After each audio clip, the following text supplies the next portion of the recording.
Lou, c'est bien joli tout ça, mais tu donnes des solutions toutes faites. Tu les as copiées. Smarty, petite chienne de peu de foi. Non, je ne copie pas. Je cherche et je trouve. Et comment tu les trouves, les solutions alors?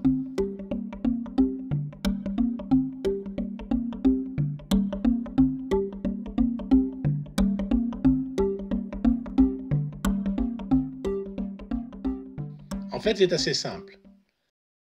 Déjà, il faut toujours lire l'énoncé de manière attentive, détaillée, pour bien comprendre le problème. Un problème bien posé, c'est la moitié de la solution, comme on disait en maths sup dans ma jeunesse. C'est vrai que t'es plutôt zen, mon Pacalou. Merci. Bon, alors ensuite, il faut essayer de faire une figure la plus soigneuse possible, la plus exacte possible, car nous allons utiliser notre intuition et nous pouvons la tromper avec un mauvais dessin. L'intuition maintenant. Mon Pacalou, tu commences à me faire rire là. Toi, le cartésien de ces cartères. De chez Descartes, tu veux dire peut-être.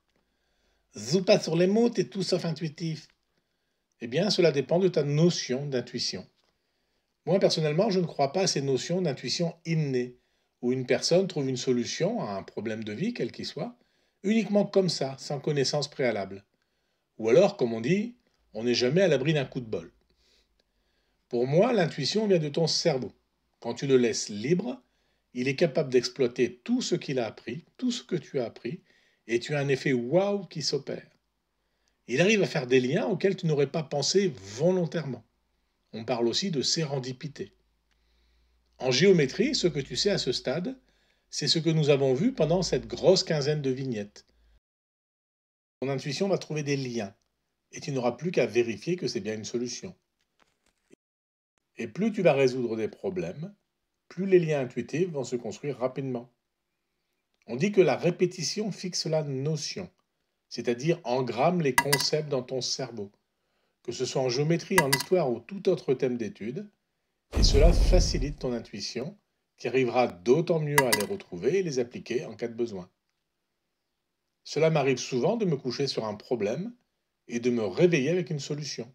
C'est pas moi consciemment qui l'ai trouvé, mais mon cerveau, mon intuition qui a travaillé pour moi pendant toute la nuit. Une solution? Pourquoi il y en a plusieurs?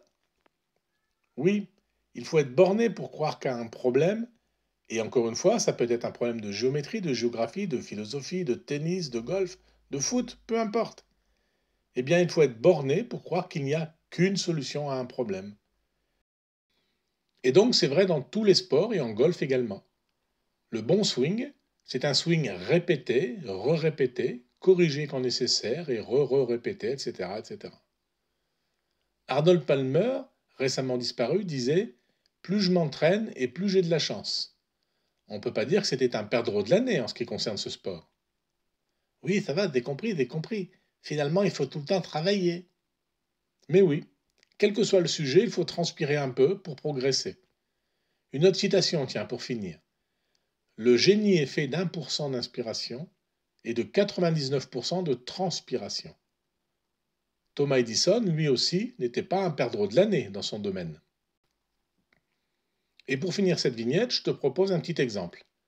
Démontre-moi, ma petite Smarty, que sinus de 15 degrés, c'est égal à racine de 3 moins 1, que divise 2 racines de 2. Et puis tant que tu y es, calcule-moi aussi le cosinus de 15 degrés. Je te donne la réponse dans la prochaine vignette. Pas facile, mon Pacalou, pas facile. Si, regarde bien l'énoncé et la réponse fournie et essaye de construire une figure avec ces éléments.